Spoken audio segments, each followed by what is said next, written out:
welcome to another installment of Deboroni Dinners. This time we're going to make peach popovers or turnovers or little tiny pies. I'm not sure what you want to call them. They're real simple.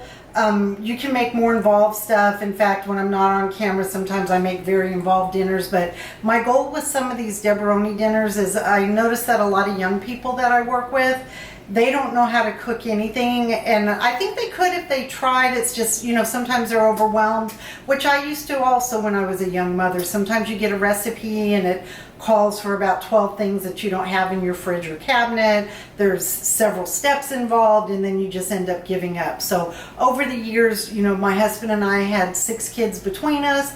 Sometimes we were in like an economic downturn. And so sometimes I would come up with things that, you know, make the kids still feel like they're getting something that their mom made. And these turnovers I made one time, one of the stores had pie crust. They were closing them out for like 10 cents a box. And so I bought them not knowing what I'd do with them. And then I had jelly in the fridge, and so motherhood of invention or whatever they call it, I made some of these peach turnovers, and everybody seemed to enjoy them. So it's been a long time since I've made them, so we're going to do it again. Please forgive me if my steps are a little awkward on it, but they're going to come out really delicious. So we're going to take our prepared pie crust. You get this in the dairy section. I don't think it matters much what brand you get. I always go for the least expensive as long as I know it's a quality product, and usually this product is pretty quality. So we are going to start by opening our dough. I'm going to actually put the gloves back on because I think it'll be easier to work with the dough. And then I need my metal bowl that I'm going to use as kind of like a giant cookie cutter, but it's going to be a pie crust cutter. Alrighty, we're back. A lot of times I use one of those whipped topping containers as the thing to cut it, but I don't have one for whatever reason. That's kind of like our Tupperware too, so there's probably some spaghetti chilling in the fridge inside my Cool Whip bowl, so we're going to use this to cut the turnovers. We're going to flour. I have this little silicone mat. We're going to flour it a bit so that the pie crust doesn't stick. Let's stick this spoon over there.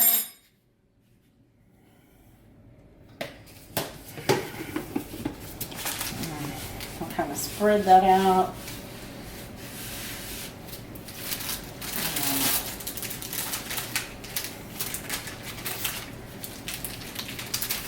I'll put the pie crust here. We're going to unroll it. You want to let it sit out for a little bit.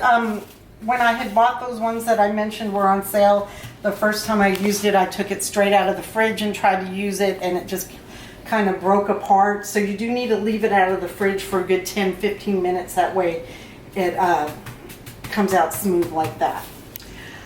Again, I use this spray on everything. I don't like food sticking to my pan. I did cover this in foil because when you make these, the fruit stuff that you stick inside is going to ooze out of it during the cooking process, and so I always spray my pan.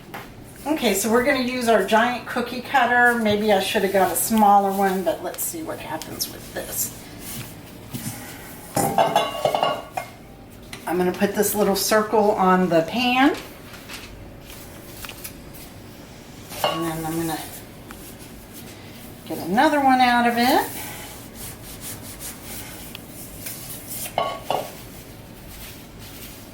Put that one on the pan.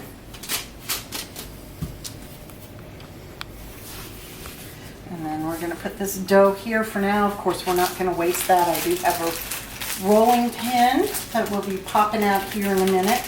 Okay, so some of my dough didn't cooperate. I got one out of the second dough, and then it just kind of turned into a blob. Plus I had the pieces from the last one, so I'm squishing it together here, but we're not going to waste it. We're going to roll it out.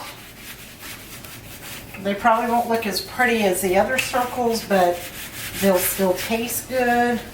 You want to kind of roll it out thin. We're probably going to have to roll it a few times to get the most out of this dough.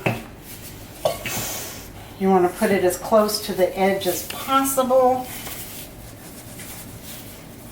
Make you another circle. That one's a little thicker than the other ones, but it's not going to matter in the big scheme of things. And so you can get pie filling, whatever you want. Like I said, sometimes we experience economic downturns and would use whatever's in the cabinet. And this stuff is really good. It's a fruit spread that you typically would put on your toast. It's already sweetened. It's already good. It's got good chunks of peaches in it. So we are going to start with the first one. And we'll put kind of a generous dollop on that one.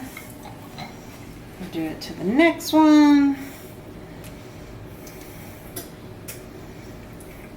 You kind of want it closer to the middle because you're going to flip this over and seal it. Okay, so we've got our filling on each one of the turnovers. Now we're going to take it and turn them over.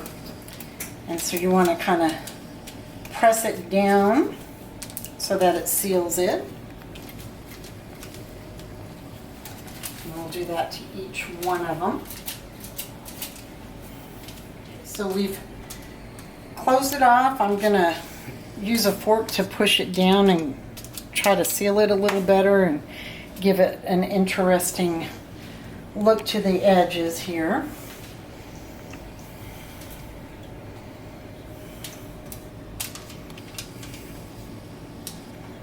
This one I'm going to have to push a little harder. That's that nice thick one that I should have rolled a little thinner, but you know, again, who cares? We're going to do that to each one of them. It doesn't matter how much you try to seal this. Some of the crust is going to, or not the crust, the fruit is going to ooze out, but that's all right.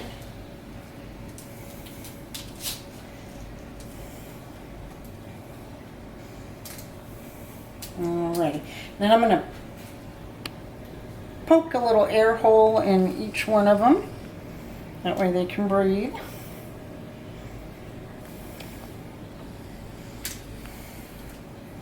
Okay. Now we're going to make an egg wash. This is some leftover butter that I had melted for my previous dish. I had made chicken in the oven, and I had a little bit of butter left. Don't worry, we didn't stick any chicken in there. This is clean butter. We had poured it over the chicken. When you make an egg wash, you want to put an egg in there and some sort of liquid. Usually you'd use water or milk. I think that this butter will be liquid enough, but I'm going to add 1 spoon of water just in case.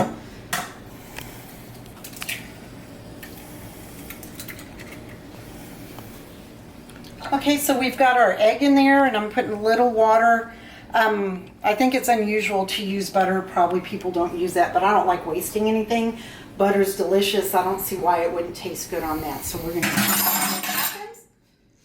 Sorry about that noise. We're going to beat this egg in our butter and water mixture. So that's our egg wash. We're going to take a little brush and brush that on there for 2 reasons. It's going to make it come out nice and shiny and pretty, and we're going to be adding some sugar to it, and this will help the sugar stick.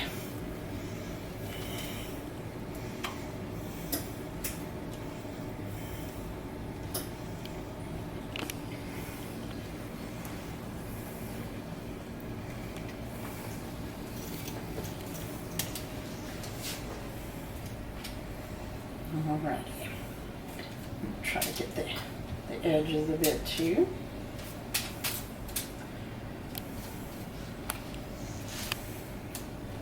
It doesn't have to be uniform. Some of this is going to spread in the baking process. So there we go with that. And then I made some cinnamon sugar off camera. All you do is take the white granulated sugar like you'd bake with or use in your coffee and add a little bit of cinnamon to it. You can put as much or as little cinnamon as you want. I like making cinnamon toast sometimes to have with my coffee. And so since we have a clean spoon in this, if we don't use it all, we can use it later on something else.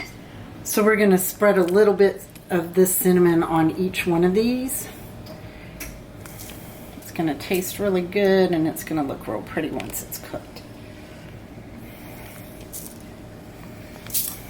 preheated the oven to 350.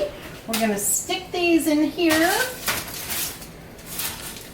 That's kind of a big pan, but I think the oven should close. I'm going to put the timer on 30 minutes. And then we'll come back when okay. So the oven's letting us know that the time is up. We have this in here for 30 minutes. We're going to open it and see. Oh yeah, those look delicious.